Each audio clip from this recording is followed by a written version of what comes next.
When I heard about this project and this roundtable, what I really wanted to see is to get an inside view of a big company and to see this insight through the eyes of the CEO and a female CEO.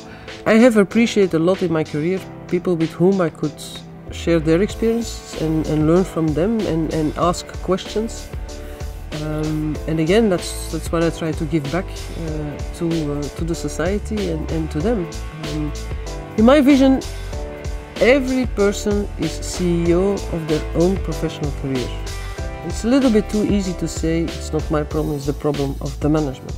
And if you make an organization where you have more people who can be really an entrepreneur, then you create also more dynamics. And if you create more dynamics, you create more innovation. And if you have more innovation, then you have more value add for your customers. 65% of the jobs which exist today will not exist anymore in 2020. And I didn't say that we will have 65% less job. I'm only saying that the job of today, like my job as a CEO, will have drastically changed between now and 2020. And I have to be ready for that. I have to adapt myself.